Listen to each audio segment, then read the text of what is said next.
Hi guys, मैं यश sir. और आज हम लोग पढ़ेंगे क्लास 10th के फिजिक्स के चैप्टर 1, जिसका नाम है प्रकाश, परावर्तन और अपवर्तन का पार्ट 2। इस पार्ट के वीडियो को अच्छे से समझने के लिए पार्ट 1 यदि आप नहीं देखे हैं तो उसको आप जरूर देखें। आज हम लोग पढ़ेंगे टॉपिक दर्पण से, मिरर।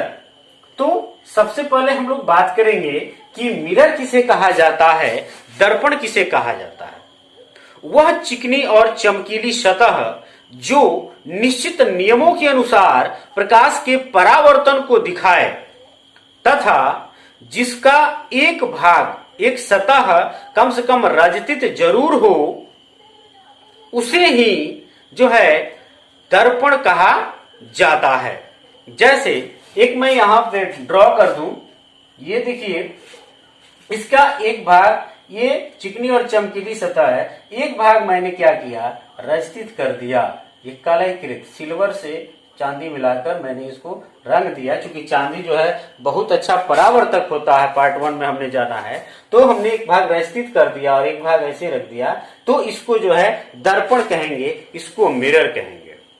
दर्पण के प्रकार की बात की जाए तो दर्पण जो है मुख्य रूप से 3 प्रकार का होता है। वैसे मुख्यतः तो 2 होते हैं, लेकिन 3 प्रकार का लेके चला जाता है। एक समतल दर्पण, दूसरा गोलीय दर्पण और तीसरा परवलयिक दर्पण।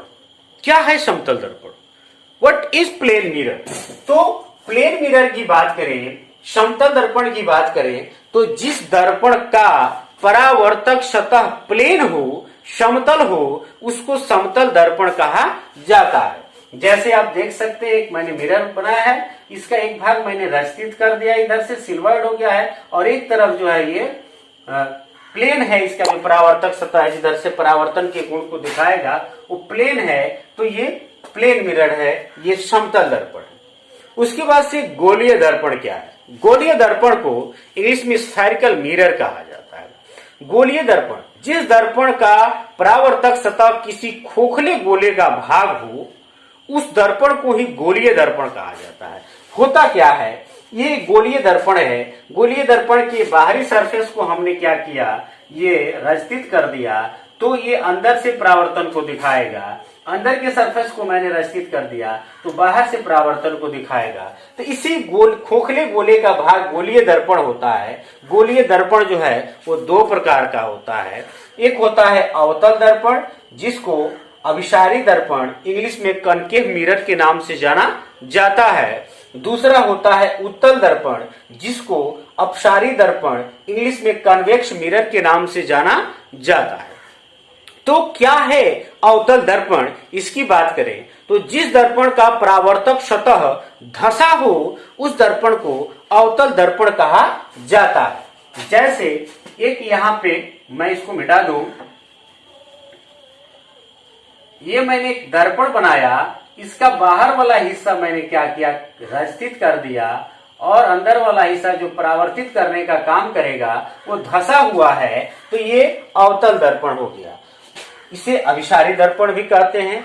इसी का उल्टा उत्तल दर्पण क्या है, तो जिस दर्पण का परावर्तक सतह उभरा हुआ हो, जैसे ये मैंने जो है इधर वाला हिस्सा इसका कलयकृत कर दिया, तो इस दर्पण को जो है उत्तल दर्पण के नाम से जाना जाता है। और इसका एक सेकेंड नेम है जिसको अपसारी दर्पण कहा जाता है।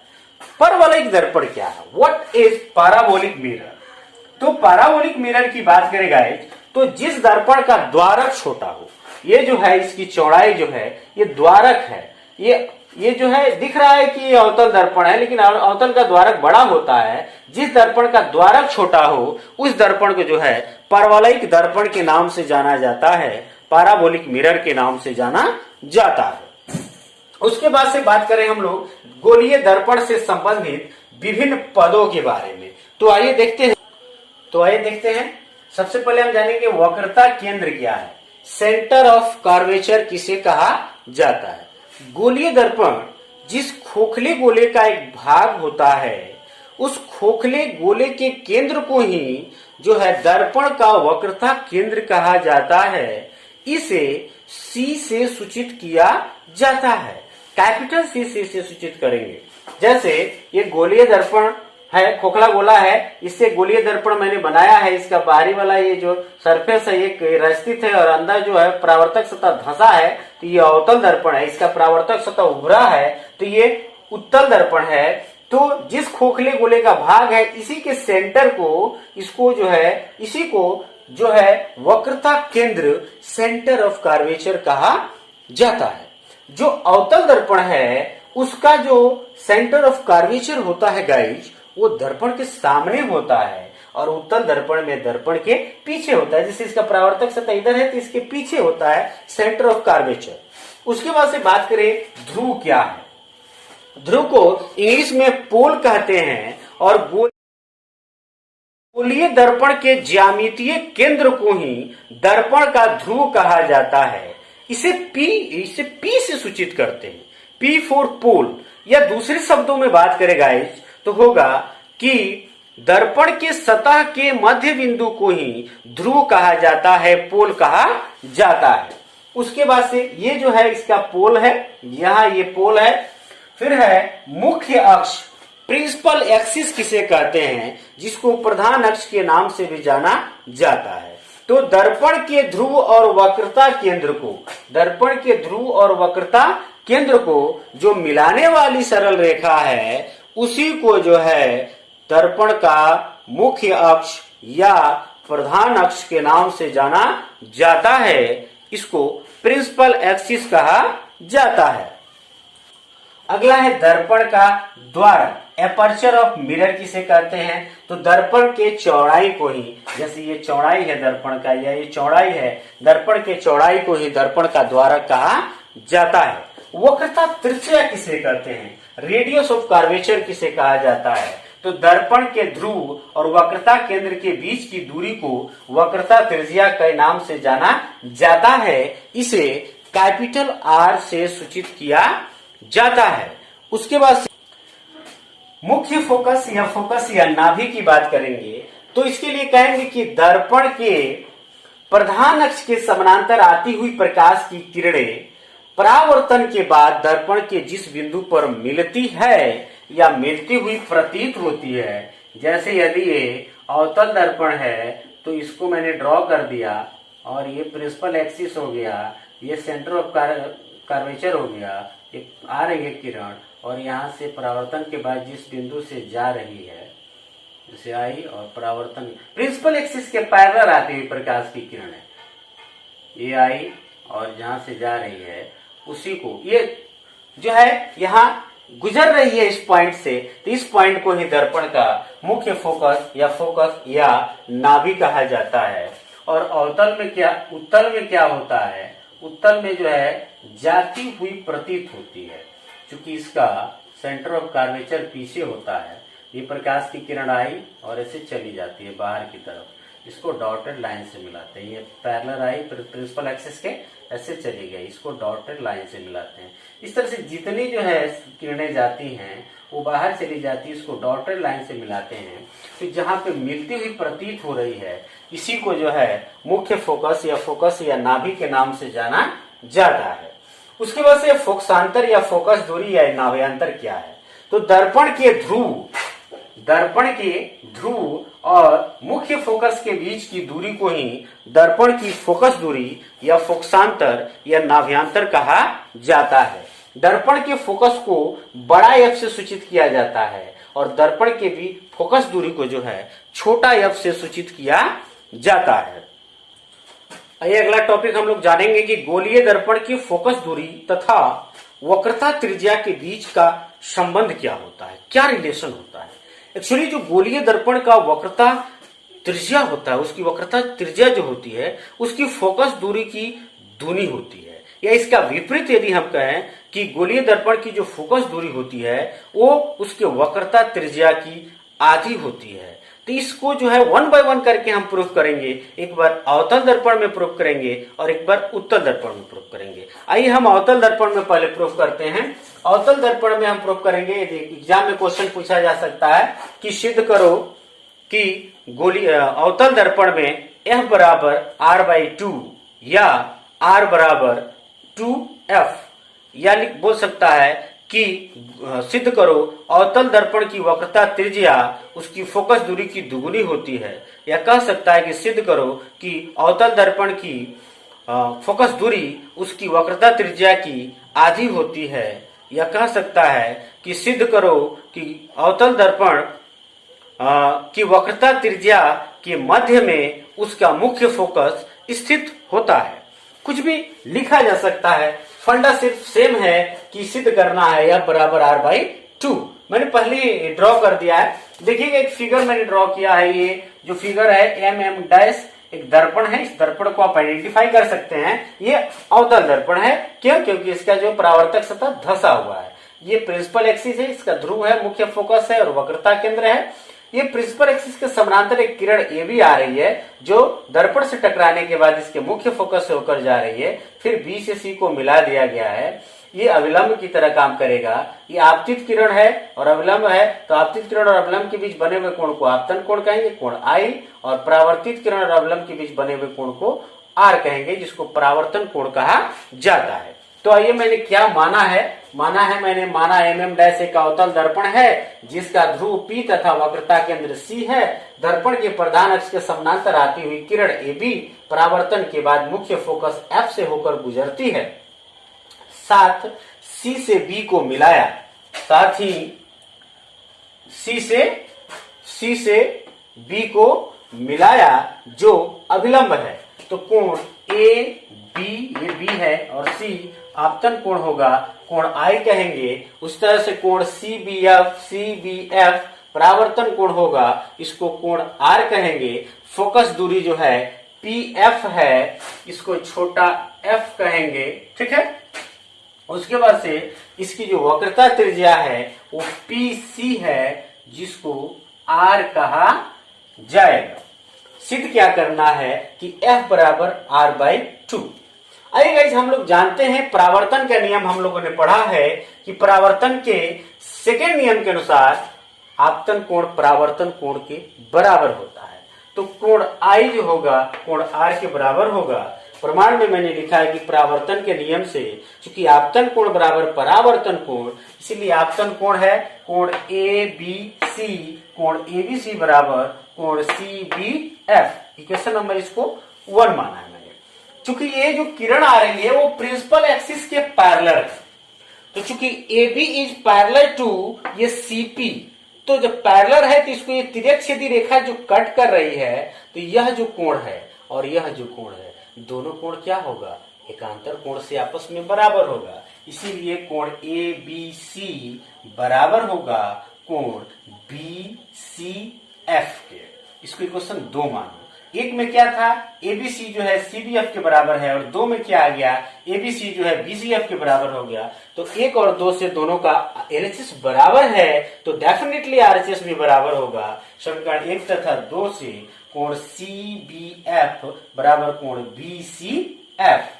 तो CBF और BCF को देखेंगे गाइज, CBF, फिर उसके बाद से है BCF। इस त्रिभुज में, त्रिभुज BCF में यह कोण इस कोण के बराबर है। तो आप जानते हैं कि जब दो कोण बराबर हो तो उसके आमने सामने की भुजा भी क्या होगी, बराबर होगी। दिस इंप्लाई CBF के सामने की भुजा, यानी इसके सामने की भुजा जो है CF है, और BCF के सामने की भुजा BF है। CF बराबर हो जाएगा BF। इक्वेशन नंबर 3 मान लीजिए।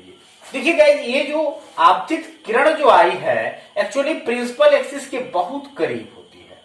यहां मैं स्पष्ट करने के लिए दूर बनाया हुआ हूं, बहुत करीब होती है। द्वारक इसका छोटा हो तो और करीब जाती है। तो उस केस में चूंकि B P के बहुत ही निकट होता है, ये जो B होता है ये किरण पास से एकदम आती है, तो B और P में कोई खास दूरी नहीं होती। यहाँ बहुत डिस्टेंस दिख रहा है लेकिन दूरी होती नहीं है। तो B जो है P के बहुत ही निकट होता है, इसीलिए ये जो B आके P पे ही मिल जाता है। तो BF को हम PF लिख सकते हैं, BF बराबर PF होगा। इक्वेशन नंबर 4 इसको लेट कर लीजिए। तो BF तो PF के बराबर हो गया।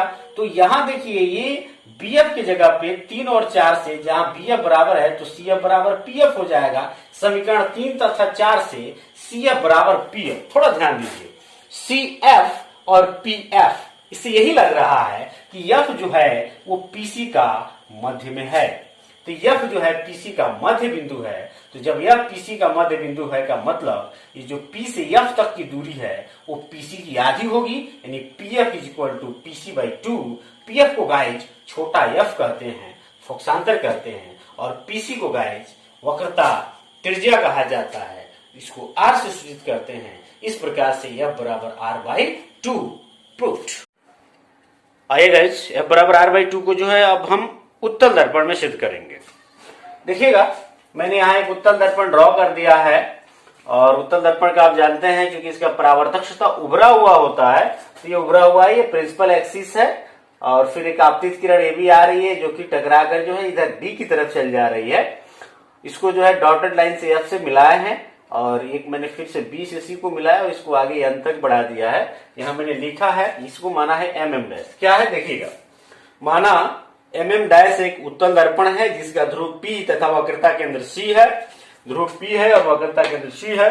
दर्पण के प्रधान अक्ष के समानांतर, ये प्रिंसिपल एक्सिस के समानांतर आती हुई प्रकाश की किरण ए बी जो है परावर्तन के बाद इसका जो मुख्य फोकस एफ है उससे आती हुई प्रतीत होती है। एक्चुअली में मिलती नहीं है तो चली जाती है इधर, लेकिन इसको डॉटेड लाइन से मिलाते हैं। साथ ही सी से बी को मिलाते हुए एन तक बढ़ाया जो अविलंब है, ये सी से बी को मिलाते हुए इसको एन तक बढ़ा दिया जो अविलंब का काम कर रहा है।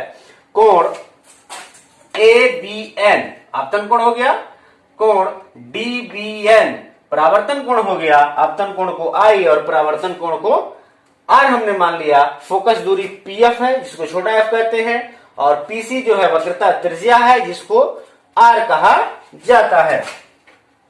ये आर सिद्ध क्या करना है, सिद्ध करना है एफ बराबर आर बाई 2। प्रमाण परावर्तन के नियम से हम जानते हैं गाइज कि आपतन कोण बराबर परावर्तन कोण होता है। तो यहां पे आपतन कोण है ए बी एन और परावर्तन कोण है डी बी एन। तो कोण ए बी एन जो होगा वो कोण डी बी एन के बराबर होगा। इसको इक्वेशन नंबर 1 लेट किया है हमने। फिर से आइए आप देखिएगा गाइज, ये डी बी एन और एफ बी सी दोनों को देखें हम, डी बी एन और एफ बी सी ये देख रहे हैं आप, एक लाइन ऐसे आ रही है, एक लाइन ऐसे आ रही है, दो लाइनें एक दूसरे को क्रॉस करें, ये जो कोण बनता है इस कोण को शीर्षाभिमुख कोण के नाम से जाना जाता है। तो ये शीर्षाभिमुख कोण से यह जो कोण है इस कोण के बराबर होगा, इसको 2 मान लेते हैं। अब आप जानते हैं कि AB जो होता है वो CP के पैरेलल है, PC के पैरेलल है। तो चूंकि AB is parallel to PC, इसीलिए जो है ABN और FCB दोनों एक दूसरे के बराबर होगा। कोण ABN और FCB कैसे बराबर होगा इसको भी मैं समझाने का काम कर रहा हूं। देखिएगा ये 2 पैरेलल लाइंस है और इसको एक तिरछी रेखा कट कर रही है। तो ये ऊपर का कोण और ये ऊपर का कोण दोनों क्या होता है, संगत कोण होता है। संगत कोण आपस में बराबर होते हैं। तो संगत कोण से जो है एबीएन और एफसीबी ये कोण इस कोण के बराबर हो गया। इक्वेशन 1, 2 और 3 तीनों को देखिएगा, एबीएन जो है डीबीएन के बराबर है और डीबीएन एफबीसी के बराबर है। फिर एबीएन जो है एफसीबी के बराबर है। तो श्योरली एफसीबी जो होगा एफबीसी के बराबर होगा। तो समीकरण 1, 2 तथा 3 से कोण एफबीसी इज इक्वल टू कोण एफसीबी। तो एफसीबी और एफबीसी कहां है, एफबीसी ये एंगल और एफसीबी ये एंगल, दोनों एंगल आपस में क्या हो गए, बराबर हो गए। तो त्रिभुज बीएफसी में इसके आमने सामने की भुजा भी आपस में बराबर होगी। इसीलिए एफबीसी के सामने की भुजा, इसके सामने की भुजा जो है एफबीसी, इसके सामने की भुजा और एफसीबी इसके सामने की भुजा दोनों आपस में बराबर होंगे। BF is equal to FC. इसको इक्वेशन नंबर मैंने 4 लेट कर लिया। फिर इसमें भी ये जो एबी होता है गाइस, ये बहुत पास में, प्रिंसिपल एक्सिस के बहुत पास में किरण आती है। तो चूंकि बी पी के बहुत ही निकट होता है, इसीलिए बीएफ को हम पीएफ लेट कर सकते हैं। ये होता है उसके बराबर BF is equal to PF. Equation 5 मान लीजिए। तो जहां बीएफ है वहां हम पीएफ लिख सकते हैं। इक्वेशन 4 और 5 से, समीकरण 4 तथा 5 से P F is equal to F C. तो P F is equal to F C, अर्थात एफ जो है वो पीसी का मध्य बिंदु है। तो एफ को हम छोटा एफ कहते हैं और पीसी को आर कहते हैं। दिस इंप्लाई छोटा F is equal to R by 2। Proved हो गया, नोट करें।